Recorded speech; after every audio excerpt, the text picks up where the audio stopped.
Bah, kita niyo pa yung guhit na yan. Lakote lang pibilyan ng tagay na. So, meron na palang dalawa doon. Nag-ano na ng bakal. Nag-assemble na po sila ng bakal. Ayan, tapos na to ngayon. So, may nag-aayos na ng bakal para Monday.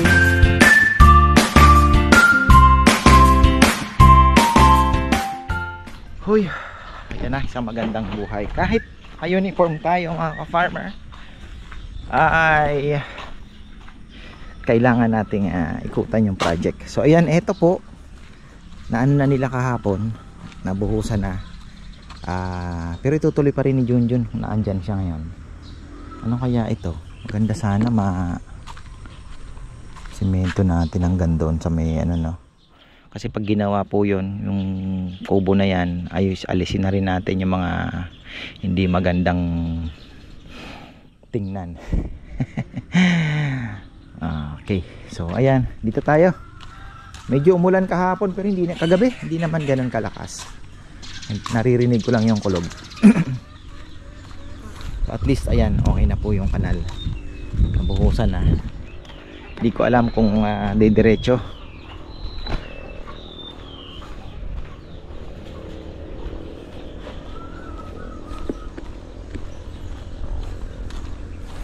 Yung swimming pool daw, mag-inquire na si Bebe, napakamahal pala mga ka-farm. Sabi ko kung ganyan kamahal wag na.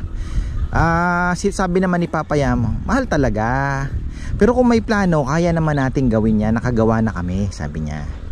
Siyempre mahal, kontrata eh. So kung i-DIY namin, which is simple lang naman po ang design, makakatipid tayo. Yun po ang ano niya. Si Bebe kumukontra, gusto ipakontrata kaysa wala, hindi daw alam, hindi ano. Ako naman, tatanong din tayo kay Reggie. Hindi naman talo yun eh. So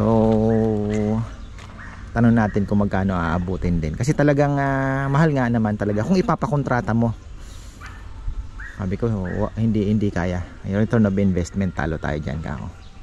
So tingnan pa natin yan. Pero talaga kung gagawin mong ano to, kailangan talaga ng ganon. Hindi po pwedeng wala. Kaya lang mga farmer ang mahal. So baka mamaya alam mo naman, business point of view, baka mamaya talo ka pa rin, di ba? So kasi kung pang personal, hindi ka talaga gagawa niyan. For business naman ang iniisip natin. Kaya lang baka mamaya kahit for business, hindi po umubra. Hindi natin mahabol. Siyempre meron ka lang naman time frame sa mga ganyan kasi, di ba? Ano lang yan bago doon tayo. Pagka wala na. So ilang taon na tingnan natin kung anong susunod na hakbang. Tapos ayan kagahapon, eto na, okay na po sila, medyo nalinis na rin nila to. Pag ito, ayan, inaanohan na po nila, pinapatsyan na nila yung dito. Tapos yung doon, parang much better kung hindi na ganitong buhos. Baka mamaya hollow blocks na rin natin na medyo paslan ng kaunti. Tanong ko kay Papa Yam kung alin ang mas maganda. Total marami naman po mag-aasinta. Hollow blocks na lang natin.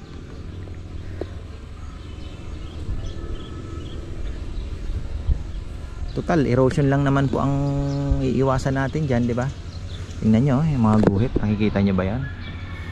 Nung malakas ang ulan, bilis po na mabilis na nagkaroon ng erosion. Hindi naman po malakas pala dami nating tatanggalin dito bago tayo maglagay ng tubig.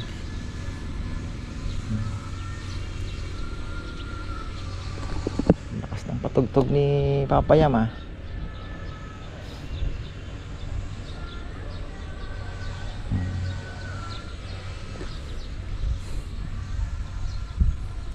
kalamansi pwede nating idikit dito yan kasi ano naman po ang ugat naman yan, hindi naman makakasira ng ng walling. Pero ito yung ating tatlong aviark dito, parang naiisip ko ano kaya itong gilid na to unti-untiin natin tong mahogany.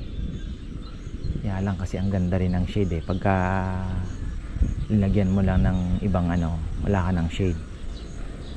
Kaya lang syempre yung shade mo kasi kaya inilagay namin to kasi pag ganun lang po siya ang mahogany, hindi siya istorbo sa kabila na syempre di ba may palayan, yung shade magbibigay ng shade sa kabila, so hindi naman po maganda. Maganda din yung nyug dito di ba, yung nyug maganda din, so pwede rin nating sayang po yung nyug dwarf ang ipapalit natin, yung tunay ng dwarf. Mukhang yung hindi dwarf po itong natanim natin, mukhang giant. Hindi dwarf. So ayun, so ngayong araw most likely tapos na po ito, tapos Monday fresh start, asinta na doon, matatapos na.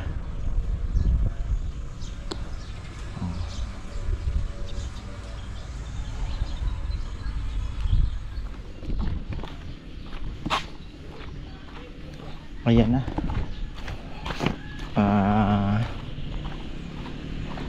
Na sila, nag-uumpisa na. Wawa naman si Nene. Si Mama Bet, wala kasi si Ann ngayon, nasa Ilocos. Kaya si Mama Bet, siya munang sa halo-halo kasi sabi ko nga, hindi naman pwedeng ihinto yung halo-halo. Gawa ng hinahanap din po ng mga customers. Diba? Sayang din ang kikitain nila. So ayun, si Ann nasa Ilocos. Si Mama Bet, ipapayama yan, Foreman at Yaya.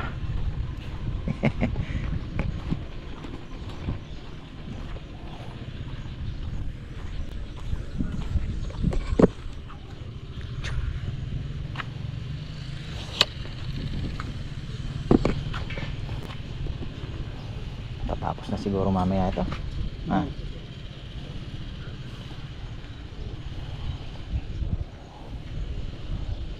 So hindi po pwede palang hollow blocks matatagalan. Kaysa sa buhos nga naman ang bilis lang Bawat ang patong na nakatagilid kasi hindi mo gusto sa trabaho. Kinakalsoan pa yun para hindi sa Oo nga doon tayo sa mas mabilis.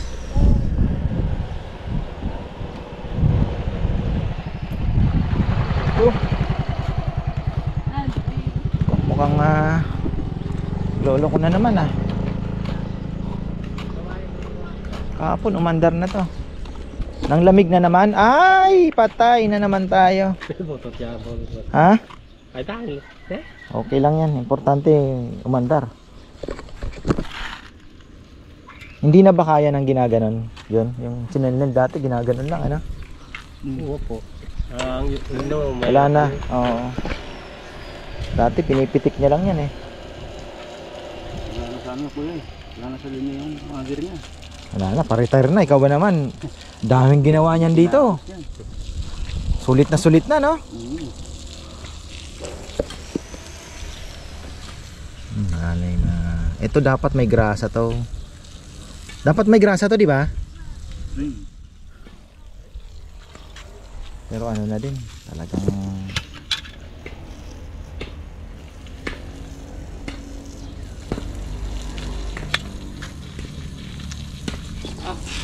ayun lalo na pa.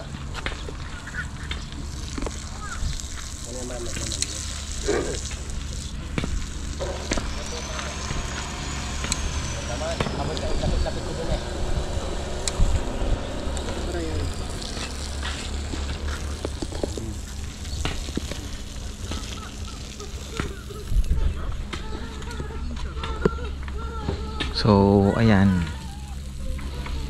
tatapos na to ngayon. Iisipan naman natin kung paano natin lalagyan to ng harang na safety. Paano kaya natin malalagyan po, Papayam, ng harang ito for safety din sa mga bata, baka mamaya.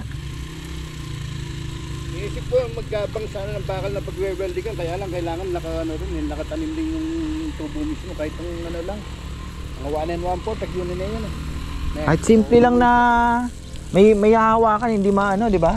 Kaya yung mga railing yan, lalagyan ng madali naman yan, lalagyan na ng poste, yung 1 and 1/4 o yung Prayas mo kahit ano lang. 1 1/4 mo na yan. Sorry. Pati training na. At dalawang patong lang na. Diyan mga kaya Ganyan. siguro. Pwede na, no? For safety lang sa bata. Baka mamaya nagbabike, dumire-diretso. Pinag-iisipan ko talagang ano yan. Lalagyan talaga ng ano. Kahit sabihin mong may halaman. Isip ko pag kung maggabang ng bakal ng pag-welding, ano, kailangan yung tubo kasi nakano rin, nakaipit din sa semento. Kaya bubutas na lang tayo. Tingnan natin mga bang na, yung mga... Lalagyan mo lahat. Sa bagay, sa gilid lang, pwede na. Kasi tikyari semento eh. Kaya tayo, sipilan tayo, retong ibulot. Yung welding nga na. Oo. Habol na lang yung ano, no? Bagay, marami, mahaba pa yung walang buhos. Itagan ka tayo metong space guy, isang pibilyano tayo. Pwede naman tayo kumuha ng bakal doon sa lechonan, yung mga luma na, ha? Ayan pala, oh. Yung tubo kasing 1 in 1/4 na ginagamit namin sa lechonan, yung mga luma, pinapagamit ko na kasi pag bago mag-December, kasi ngayon hindi naman po nagagamit lahat.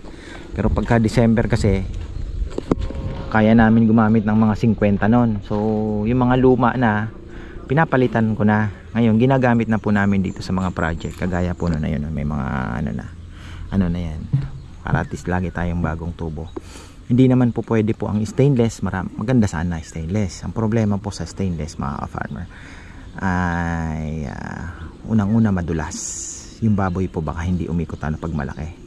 Madulas siya eh. Hindi kumakapit yung abaka. Tapos at the same time napakainit. Hindi po mahahawakan nila yung tubo.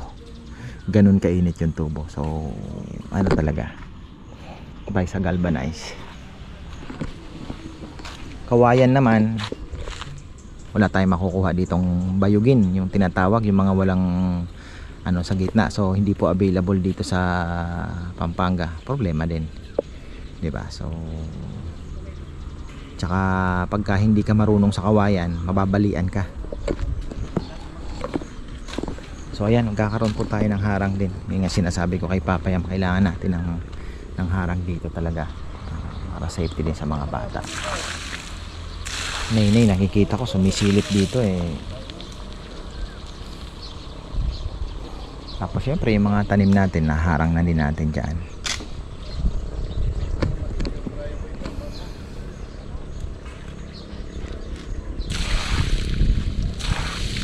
Alala mo yung pagkain nila Papayam? Mamaya makalimutan na naman.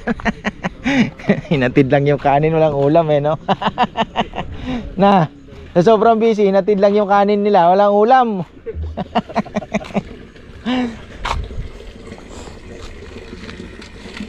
Tanghalian kasi doon na kumukuha eh. Kahit mga sigang-sigang lang na ano, di ba, paksiw. Ang problema, busy po nung Sabado. Naghatid lang ng kanin. Gutom na ako ah. Dami nating option dito oh. Laki pa ng lupang to mga ka-farmer. Pwede naman tayong magbawas ng mahogany kung gagamitin natin sa project. Ano ha? Payaman ha? Pwede mo, pero maliit pa yung mga ano yan. Ha? Maliliit pa yung mga... Maliit pa na. Bagay. Malaking lilim din kasi. Oh, ganda rin yung lilim. Kaya lang ang problema sa mahogany, hindi mo pwedeng tabihan ng iba. Talo niya talaga. Matalunin. Tubig, yung ano, sisip-sipin niya lahat. Takaw sa tubig to eh.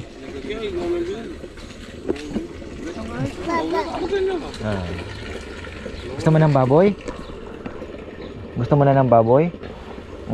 Yummy no?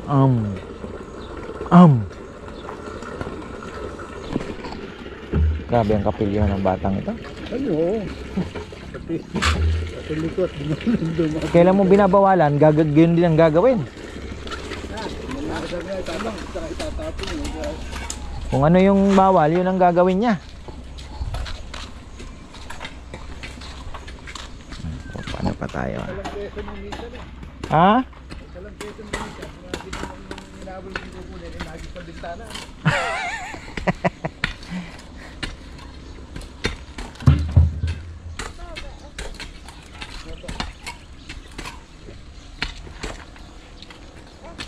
mabilisan na lang tong buhos. Sabi ni Junjun maglagay na siya ng abang na sa bakal na ano, every 5 feet daw ang difference. Ang pag wag kang lalapit dito. Mamaya damputin ka sa baba. Shoutout pala kay Tita Susan.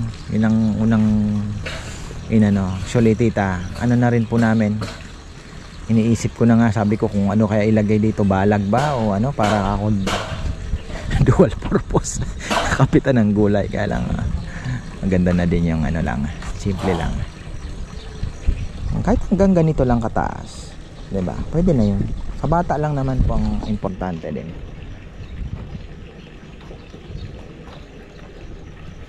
Tapos yung pangdilig, pwede naman tayo magpasipsip ng galing doon na kagaya ng dati namin ginagawa na nakasawsaw po na Jetmatic. Diyan, ino-on na lang. Tapos para sa pagdilig po, kung mayroon tayong mga halaman ditong didiligin talaga, diyan namin kukunin. Sa fish pond na. Pero para malakas, Jetmatic.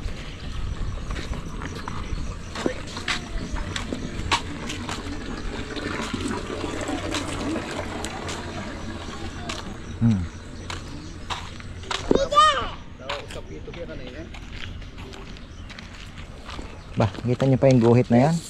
Lakonti lang pibilyan ng tangay na, pibilyan ng tangiran na. Lorin pa banda.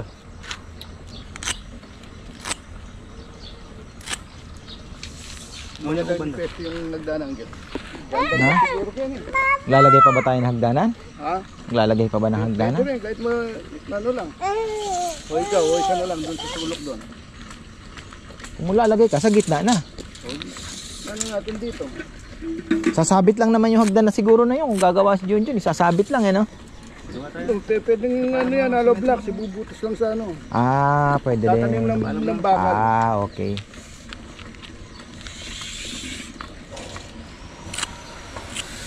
Para kung magdidilig si Kongkong ng ano, Kongkong talaga timba-timba, mabilis nga naman kaysa yung parang ihi na hos na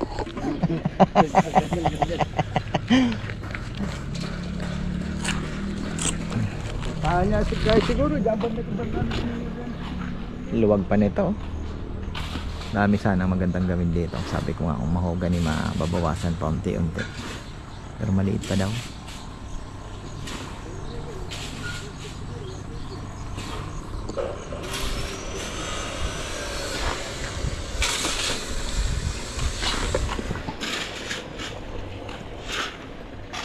Yung pwesto po ng ano.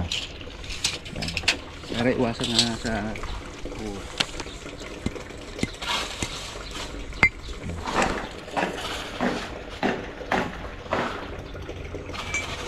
Tapos magkakaroon daw ng hagdanan dito sa gitna na, para kung sakali man. Okay, para pag mamimingwit ka doon na lang ano. Okay, dito pwede din naman. Mamimiss ko na nga mamingwit ka. Gusto ko nang maano to eh. Uhulog lang natin dito, konti lang pa yan. Siguro mga pasakong kalahati, 10,000. Oo. O kahit mga 3 to 4,000 fingerlings lang. Mas maluwag, mas mabilis lumaki eh. Saka mga anak din yan. Pakainin natin para ano, 4,000, bilis lang pakainin. Hindi mabigat. At the same time ay po content naman. Sigurado marami naman po ang interesadong makita ang mga tilapia na, di ba? Kumakain, lumalaki, magsasampling, may raraos naman doon.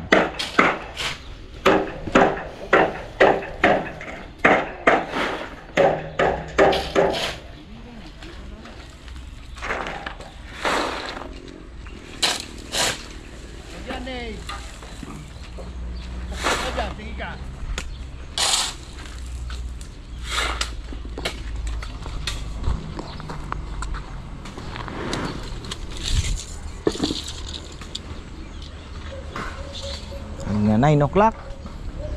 Pag may dumating na, dire-diretso na yan.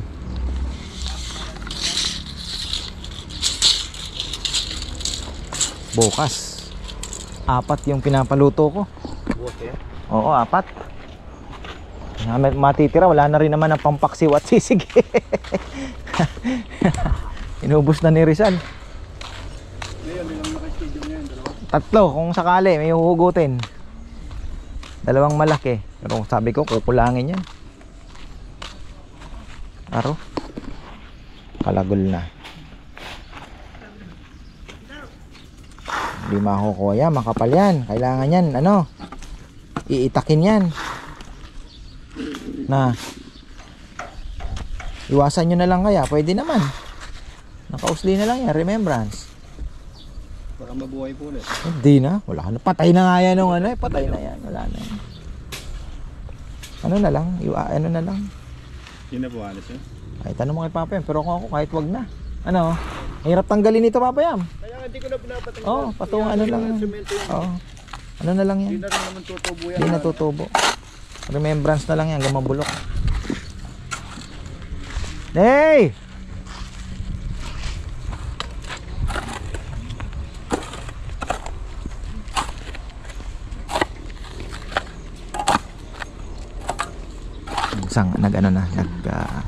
Labas na po ng bagong dahon yung ating lychee. Ayan, sa taas meron na din lumalabas.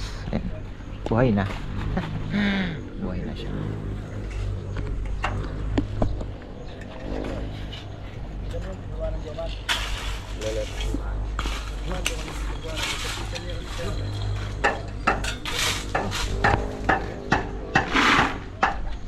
Bago hindi magluluto si Papa Yam ngayon. Ayan, 7 lang po sila ngayon.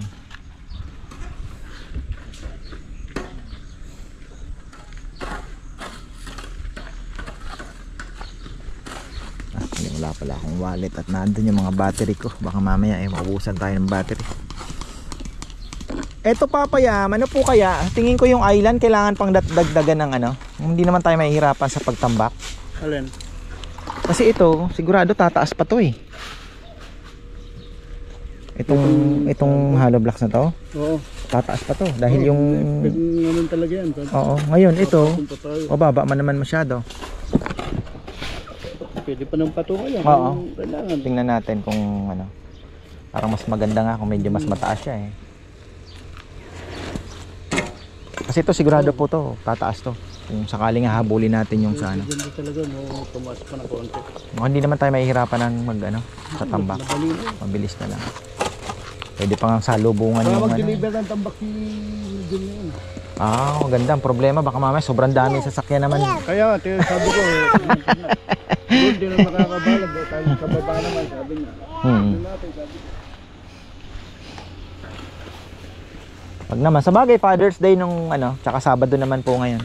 Bukas talaga medyo marami na naman tayo. Yun ang ating ano. Opo, marami. Kaya, expect natin. Sana. Ang malay mo magbungad, dumami yung order na buo. Eh, dagdag lechonero, 4 naman ang ano natin. Kayang-kaya nila. Yun ang maganda sana, kung nagdagdagan ng ano, Order na buo. yung simpleng araw. Patatlo-tatlo, 4. Malaking bagay. Nandiyan naman si Rizal, nandiyan si Junjun. 4 naman sila.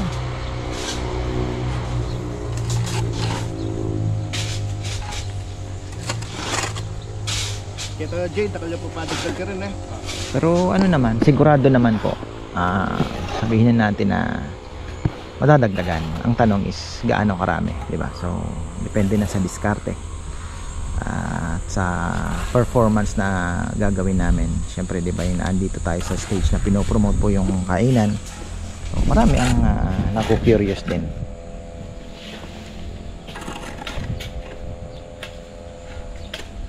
Talagang problema lang yung baboy. Talagang ang hirap kung ano. Yung iba syempre malayo tayo. Tapos iniisip nila paano yung delivery, 'di ba? So medyo mahirap makipag-compete lalo na nung lamang po yung 'di ba? Kunyari nasa San Fernando, ang daming lechonan doon. So mabilis pong bumili ng lechon doon. Compare po sa dito, kahit gustuhin man nila, 'di ba? Malayo. Tapos syempre yung ano pa, shipping.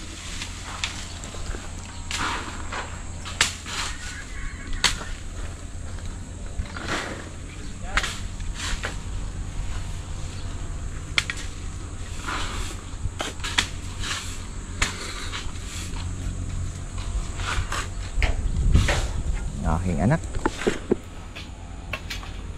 So ayan, dahil pang buhangin dito.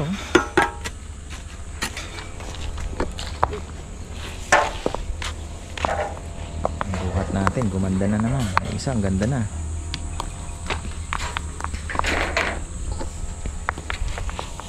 Kung nga alam kung grafted ito. Parang marketed lang to. Sanga lang siya eh.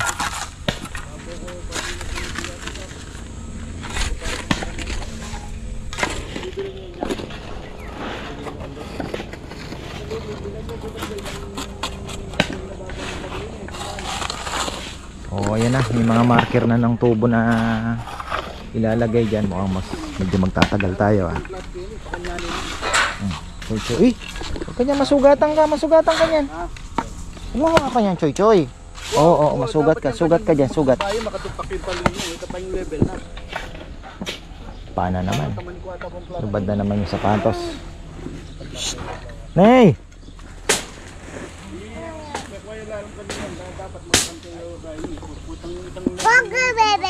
Ha?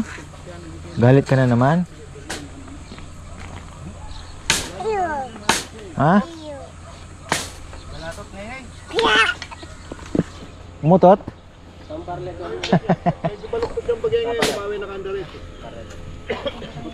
Tayo na lang natin sila mamaya. At ako naman ay sisi na sa taas. Ganda ng ating bayabas. Hindi ko alam tong bayabas na to, native ba ito o guapol? Mukhang native lang. Mas masarap pa yung native eh. Tapos ito, inisprayhan ko na po yan sa kabilang channel. Nag-spray na tayo ng pangontra sa mga mga buwisit na ito, mga ka-farmer. Ang dami oh. Grabe. Oh, mayroon pa nga dumidikit eh. Sige, dikit lang kayo ng dikit. Oh, dikit lang kayo. Huwag kayong mahiya. Ang bango kasi nito. Amoy manggang hinog na hinog. Ubi ripe na mangga. Ayan po yan. Oh, ayan po yung kalaban natin. Hindi po siya bee. Ano siya? Fruit fly na tinatawag. Yan ang kalaban ni Jimmy. Ni Kuya Jimmy Speaks sa kanyang ampalaya.